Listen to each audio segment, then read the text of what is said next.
Welcome to Two Dope Boys in a Cadillac. My name is Julio. My name is Pablo. Pablo. Nice to meet you, Pablo. And welcome to Two Dope Boys in a Cadillac. So we're gonna switch it up a little bit this week. Take a break from recapping stuff and just talk about some topical things that are going on. We've got the A's coming to Las Vegas. There's a new proposed designated runner rule for Major League Baseball. Let's lead it off. A's moving to Vegas. A's moving to Vegas. That means a lot to us because we live in Las Vegas. Go Vegas. We like baseball. Love baseball. That's a baseball team. Yep. And they're going to move from Oakland to here, probably. It's like 99% sure. It's basically happening. Yeah. They need like $500 million. They want $500 million in public funding. We'll see like what happens with that. I'm sure they'll come up with it. So why is this a big deal? This is huge. You know what I mean?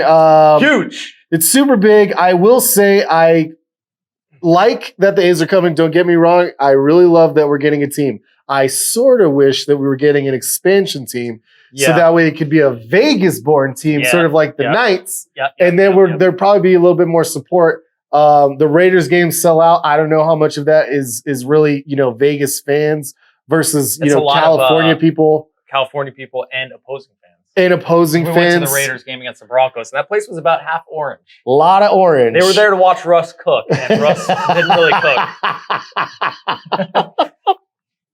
No cooking for Russ. He's cooking with NyQuil chicken. As far as the early fandom, I don't know, if that's going to be there. I will say this before we really get into this. I definitely called this shit, and it was by looking at their contracts. What have the A's done the last 2 seasons, especially when there was some serious talks about the A's coming out here and the president and, the people that were in the management organization-wise were coming and doing visits.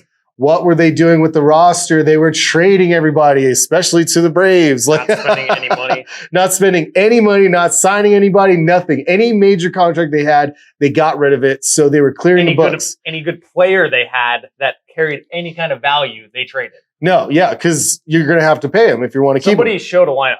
I'll try to find it. It was like a lineup of players that were in the A's organization in the last 10 years. Like, dude, this is a World Series team. It was like Max Muncy, Matt Olson. Yep. The catcher they just traded the Braves to, I forgot his name. Always forget his name. But yeah, it would have been a really, really good team. So they're clearing the books, and once I saw that, these guys are moving. They're getting out. They're trying to save as much money as possible to get the hell out of here. Now, one thing that the president of the A's said recently is that they really tried to stay in Oakland, work with the leaders, in office down there, and they couldn't just come to an agreement. How much of that do you believe? I think initially, maybe. He said they spent over $100 million trying to research development to get this going. I know that. First off, I don't believe that one bit. There was an approved stadium proposal there. I don't know if they couldn't find the funding. I don't know if I think that the local politicians would not allow any public financing. Right. True. For a new stadium, and no private financier wants to get involved in Oakland. No, and the Oakland it's a problem if you want to build a stadium. Like the A's aren't putting up $1.5 billion themselves. They don't even have that. So. And this is a tricky subject too, especially talking about public funds. First off, I feel any sports team, regardless of what league it is, I feel that the organization should be the ones, throwing up the money for all of it. Like there should be zero public funds, going into this. They can claim that they're stimulating the economy or helping out, with jobs and whatnot. But what happens when that team starts sucking and no one shows up at the stadium? Yeah. You know what I mean? Like your business model really depends on you being successful. And the A's have shown in Oakland that they put out a product that's fucking garbage, and we've got our AAA team showing up with more people in attendance than they do in Oakland. You know what I mean? So what kind of guarantees are you giving? So as far as public funding, I will always, be on the side of that public funding should be going to the public and not to these private organizations. I agree. There has been the last decade or so, new stadiums that have gone up across sports, there has been an argument that it is like an economic driver because they're putting them like they used to put them back in the day outside of the city, far away with huge parking lots next to them. Yep. Now they're bringing them back into like downtown areas, urban areas, so it kind of stimulates everything around it. Bars, restaurants, whatever, people go to the bar before the game. Right. And you can host a lot of events there. Well, Las Vegas. Baseball. What are you stimulating? The Strip? Like that doesn't need any stimulation. How much is overkill? Like we have to be like real. Like we're still, about 2.5 million people here. Yep. Now we have the Knights, the Raiders, and then the A's are coming. Yep.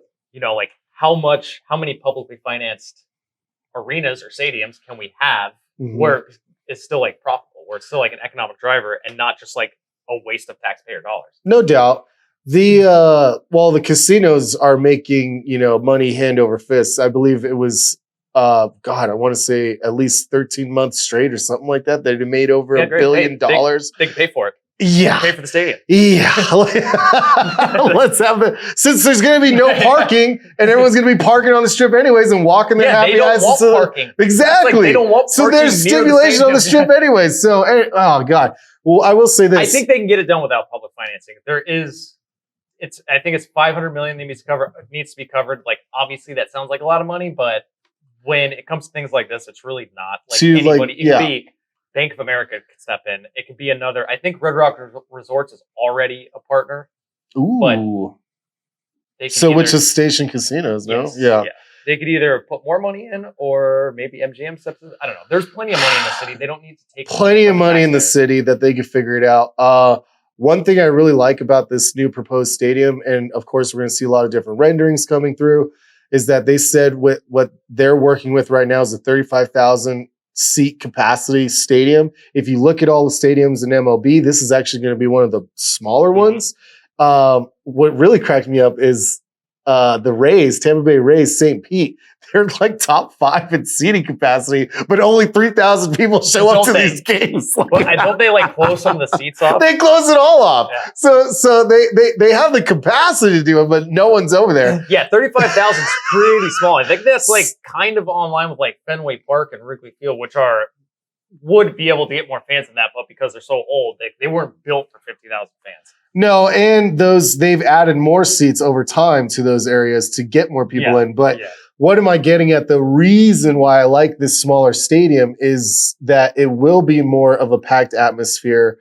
It will just be a fun experience. I mean, come on, you've been to T-Mobile; they could fit 18,000 in there, right? So basically, just double that. You know what I mean? Inside, it's going to be a partial dome. Man. Like that's going to be a fun experience. People criticize Vegas for like their fair weather sports fans. Like this city gets fucking wild. Or go to a Knights game. Fuck yeah! Although I will say, compare Dallas, Arlington compared to our stadium. I think Dallas was partying a little bit harder than the Raiders were. Kind of like what you were saying. Like you would rather have an expansion team. Like the Raiders aren't our team. They're not our team. They're not our team. They just play here. They're not like they don't have a built-in If an expansion team would have like a new fan base, because it would be like our team that started here. One other thing they need on that stadium: a roof, please. No. There will be a retractable roof. One thing that I really, really hope for now that the Oakland A's and the city of Oakland basically hate each other now. There was talks that the A's will just move into the Aviator Stadium next year and just play their games there while the stadium's being built, which is an absolute dream come true because that is like 5 minutes away from where I live. And, and talk about season tickets. They can keep $2 your night going? Oh my God. And to be able to watch so many teams, and you talk about a close atmosphere. I don't even know what the seating capacity there is, but it's got to be like 11,000 or something around there. It's beautiful. It's a really, really nice trip. Great park. Nice. Voted number 1 AAA park year after year. I mean, please, let's do that. Also, so the Aviators are the A's AAA affiliate. So I have attendance numbers if you want to hear them. Ooh, let's hear it. Okay, so 2019 was the first year for Las Vegas Ballpark. That's where the Aviators play. They led AAA, 9,299 fans on average per game. Woo! We love our baseball. 2020 We don't have numbers for it because there was no AAA season. What happened in 2020? I think it was the virus of unspecified Oh origin. yeah, the Wuhan flu as it's 2021, it said led AAA West, AAA West. I'm not really sure exactly what that is, but 6,590. 2022, 6,910 on average led the Pacific Coast League. Woo.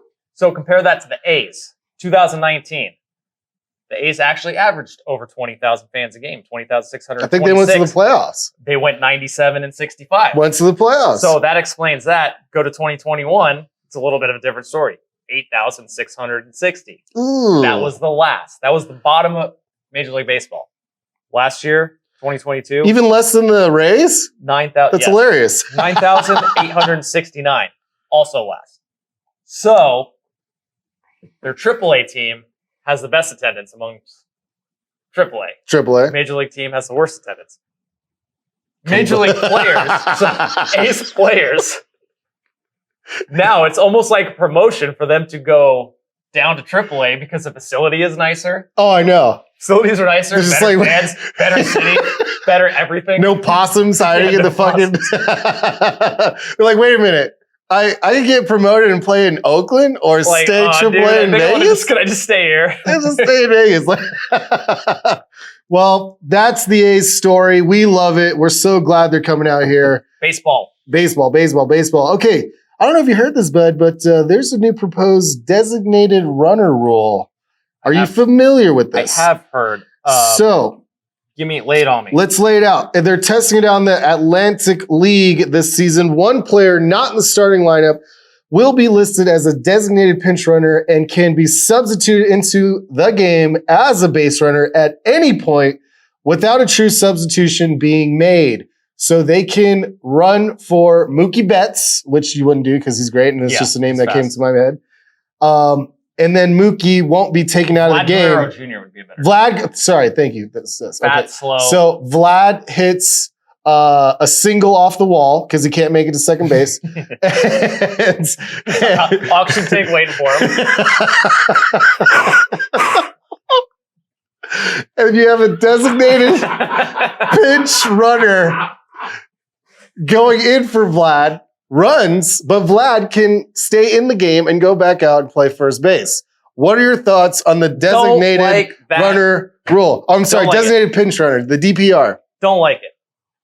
Why not, fine sir? You come out of the game, you come out of the fucking game. Amen. That's how it is in baseball. Yeah. If Vlad Guerrero Jr. is too fat and slow to run the bases, then he shouldn't be playing.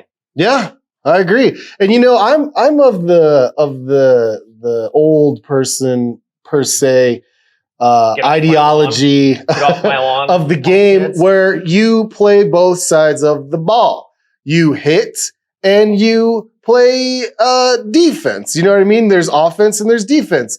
That's why I sort of like that the AL and the NL were different. You know, the AL had the designated hitter. The NL kept, you know, the old school way of baseball. Now you have designated hitter on both sides. That is gone. And now we're going to introduce, you know, having your fastest guy. What are teams going to do? Have like 5 fucking fast guys, you know, like ready to roll? You don't even need that many. Probably just 2. You know, like Well, you super only fast have guys one. I that mean, don't do anything other than just track stars that are runners and have them pinch run, you know, okay, the whole now time. is this the only player that can be subbed in to do that, though? Like, it's basically a 27th man, but he can't do anything else other than a pinch runner, Yeah. right? So Yeah. he would be the only, I'm assuming it would be the only player that could actually make that substitution. Like, you can't just pick anyone off your bench to do that. It would have to be this specific player. Interesting. I'm thinking if you do put in the DPR, that, yeah, they can't play the field. You know what I mean? If you say that Yeah. this is a designated pinch runner, then they can only run, you Which know? essentially is like a pinch runner anyways, except for the fact that But like, I've seen that player can come back. The player that got pinch ran for can come back in. come back in the which game. is silly. That's just it. When you substitute out, they're done. Once you're subbed, you're done. But Don't this, like I don't mind expanding the roster one spot and having one player that can just be that, so you don't have to burn like a bench player. yeah. That would be fine. But you know, it's just you're taking away an element of the game that you have to be a well-rounded player. Yeah. You know, the DH was controversial when it came out. You know, just having a guy that to just hit just hit balls.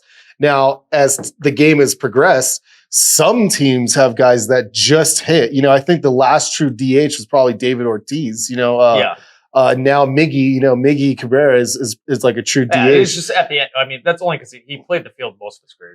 But as far as like players being well rounded, the players are more well rounded now. I don't think this is. The one good thing that the DH has done is it allows kept hitters alive. No, it's allowed somebody like Ohtani. Yeah. To do, because I don't think he would be playing every day if he had to play in the outfield. That's true. You know, I think that made it possible for him to pitch, keep his legs and his arm active, and also like keep his bat in the lineup because you probably don't want the dude getting hurt and diving for a fly ball, right? When he's fucking putting up a 0.7 ERA. Well, I made this. You know, when this came out, I said it in my fantasy league. I go, next it'll be the designated hitter. Also known as the DHH, this player can be substituted for any hitter without a true substitution being made. And with the wonderful addition of the designated pinch runner, the DHH could conceivably have over 30 at-bats in a game. Who doesn't want to have, or who doesn't want to see Mike Trout hit the whole game? So basically, you have the DHH hit, right? Gets a double, then you sub in the fucking pinch runner, and then the DHH just comes back to hit, and you just do it full circle, so you just have one guy hitting. This is what this rule tells me. I don't like it, dude. I don't like it because it's only specific to base running too. Like, right. Any other player getting subbed in, like that player is now in, and the other player. And is running bases an issue right now? I don't think it is. Like, it is for like a select few guys, but like whatever, lose weight or like just be slow or hit it out of the park. Just hit it out of the park. All right, so that rule is dumb. Don't fucking do it, Please MLB. don't do it. Jesus Christ.